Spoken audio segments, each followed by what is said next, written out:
Hi everyone and welcome back. Mindy here with you today, and in today's video I'm going to be doing some faux watercoloring using the mini distress inks. This is a really great way to add color to your images, and I have two different ways I'm going to share with you, and I also decided to decorate the inside of my card. I'm going to be using the big butterfly stamp from Tailored Expressions. Now these don't come in the plastic sleeve, that is just how I store my stamps, but they do come on this plastic sheet. They are red rubber stamps, and the red rubber stamps stick to that sheet, so those are great for storage. And I'm also going to be using the coordinating die. So to start off my project, I'm going to do a little heat embossing. So I am using the Tim Holtz watercolor paper, and I'm using the smooth side. There's a textured and a smooth, and I'll be stamping on the smooth. I prepped the cardstock with an anti-static powder tool, and then I'm using the Gina K Designs Embossing and Watermark ink. So this is great if you're going to heat emboss, or you could do like a tone on tone if you stamp it on colored cardstock. That looks amazing as well. So I'm just making sure to give this a really good push down for a great impression. With the rubber stamps, you need to remove your foam insert from the MISTI tool. Because the foam is already attached to those red rubber stamps, you won't need that in the MISTI if you're using that for a stamping platform. So I did heat set that with my embossing gun, and now I'm going to be starting to do some ink blending. I start off with Festive Berries, which is a really nice bright red.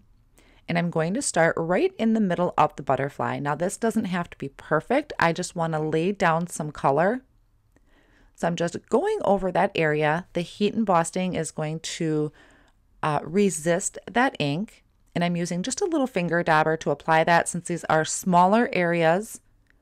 Then I'm coming in with mustard seed. And I'm going to do this the same on both sides of the butterfly. So I'm kind of curving it with the shape of the butterfly, adding a layer of that. This mustard seed is a really nice bright yellow. Then next I'll come in with Salty Ocean, and I'll do the same thing. I'm just going to lay down some color. You can see that I do have a gap between my red and the yellow, and the reason for that is because I know those two will mix to make orange. So I wanted to leave a little bit of space there for that additional color. Then once I have the Salty Ocean down, I'm going to come in with Wilted Violet. Purple always seems to get the shaft when it comes to the rainbow. I didn't leave a lot of room for it. I was only able to get the very tip tops of the butterfly wings. And then I'm spritzing this with some water. This is just a small water bottle I picked up from the dollar store. And it's just plain water I have in here. And because distress inks react with water, that's what's going to give us our full watercoloring. So I'm just adding on a bunch of water here, and then I will sop up kind of that excess with my paper towel. Now do keep in mind that when you are picking up that excess water, you're also picking up some of that ink, so it might not be as vibrant. And then I did speed up that drying process with my heat tool. So this is another background I had gone ahead and done off screen. I did keep a little bit more room for my purple this time. This time I'm taking a mini mister and I'm adding about 3 little scoops of Perfect Pearls. This way when I go to spritz my butterfly, it's going to have some shine to it. So I'm just going to shake that up really good in that mini mister tool. And then I can go ahead and put my cap back on. And I'll give it a couple test sprays to make sure that it is all working properly. And then I'm going to spritz my entire background again. And this will not only wet the cardstock, but will also have this beautiful pearlescent shine to it, which I was hoping it would, and it did. So you can add as much water to it as you want. Like I said, the more you sop up, the more you're taking that color away. And I do like to speed things up as I don't have a lot of patience. So if you wanted to let it air dry, you'll get more vibrancy if you don't sop up as much water and let it air dry. I'm sopping up some of those wet spots because I wanted to heat this with my heat tool. And just kind of picking up that excess water helps speed that process up for me. So if you wanted more vibrancy, definitely just kind of put it off on the side and let it air dry. And I'm not too worried about what the edges look like because we will be die cutting this. So I'll put these off on the side to air dry for a little while. And for this second one, I decided I wanted to try embossing on top of that again to kind of bring that white embossing powder out a little bit more. So I did happen to leave my stamp in my MISTI tool. I put my dry cardstock in there and prepped it with an anti-static powder tool because I don't want any powder getting in the wings where I don't want it. And then I can go ahead and ink up that stamp again. And I'll just stamp that down, giving a nice good push. Make sure I have a lot of pressure so I have a clean impression. Then I'll go ahead and sprinkle on the Tailored Expressions white embossing powder, which is a really nice bright white. And once I tapped off the excess, I'm going to go ahead and reheat this with my heat gun. And that's just really going to make this butterfly pop off of that colorful background. So next I'm going to use this coordinating die to die cut the images out. You want to make sure that your cardstock is dry. I am using the purple tape from ThermalWeb. This is a fantastic tape that I haven't had any problems ripping my paper, but if your watercolor cardstock is not completely dry, you will most likely tear. I almost did because mine wasn't completely dry yet, so you want to make sure that this is dry before attaching that tape. So I ran that through my Gemini Junior, and then I'm just carefully removing the tape. And once I had die cut the first one, I did go ahead and do the other one here off screen. So here are both of my butterflies die cut out. And then I'm going to stamp with this stamp set called Look With Your Heart. Now this is very personal for me, hits close to home.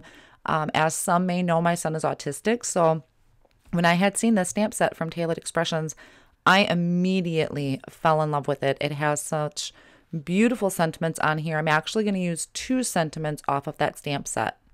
The first one I'm going to put on the front of my card. So I arranged my butterfly the way I wanted it to make sure I left room for my sentiment. And I'm going to bring in this piece of clear cardstock or acetate to test out where my sentiment is going to line up. And I can always wipe that clean until I'm happy with where it is and that it's straight. This is actually the Buttercream Cardstock from Tailored Expressions. So once I'm happy with the alignment, I'll go ahead and kind of fiddle with that off screen a little bit. Then I'm going to use the Oreo ink from Tailored Expressions, and that is what I'm going to stamp my sentiment on to my cardstock. So I will just ink this up, and now with the red rubber stamps, they do give such a really great impression because they are detailed stamp sets. So you don't need to put a lot of pressure down. And then I am going to go ahead and do my second card right away. This design, I decided to have the butterfly right in the middle. You can see it is a large butterfly. It takes up quite a bit of the card. My Buttercream cardstock is actually cut 4 by 5 1/4. So I'm going to line that same sentiment up in the middle, and I did use an acetate to try and practice it out a couple times, make sure I had it lined up perfectly and centered, and then just stamping that down onto the cardstock. So with this, I decided I was going to use a white base to give a nice white border around my card, and I'm just going to attach this straight to the white cardstock. You can see I'm applying the adhesive, and I left this part in the video because it was just kind of funny. So I'm attaching this, making sure my corners and I have a nice even edge. Make sure your hands are clean. Whoop, there it is. I had ink on the side of my hand, but thankfully my butterfly was going to cover it up. So I just thought that was a funny bit that I could leave in my video. So with my butterflies, I'm going to attach some foam tape behind them. I'm going to do that to both of the butterflies just to give them a little dimension. And then after I remove the backing, I'm going to line this up on my card, making sure that you can see my sentiment really well. And I know part of my butterfly is going to hang off, and that is perfectly fine. What I'll do is just take some non-stick scissors, and I'm going to trim those little bit of pieces off. So that way this is going to fit in an envelope really nice. And I'll do the same thing here for my other card. I'm just going to remove the backing of the phone tape and apply that directly in the middle. And you can see I covered up my little oops there. So no harm, no foul, no wasted cardstock. And I just love how this buttercream cardstock looks with the white cardstock, which is actually the sugar cube cardstock from Tailored Expressions. So now, because I do really love this stamp set and it has this great sentiment on here for people who work with children with disabilities of any type of sort, I decided to stamp this in the inside of the card because my son does work with quite a few people in school and they deserve some love. They have such a tough job and they have smiles on their faces every single day. So I really thought this was a great touching sentiment to add to the inside of my card.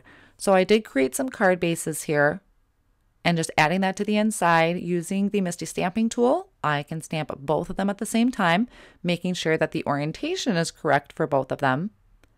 And then I'll go ahead and add my panel to the front of these. I didn't do it beforehand just in case I had any inky fingers again. I wasn't going to ruin my front panel.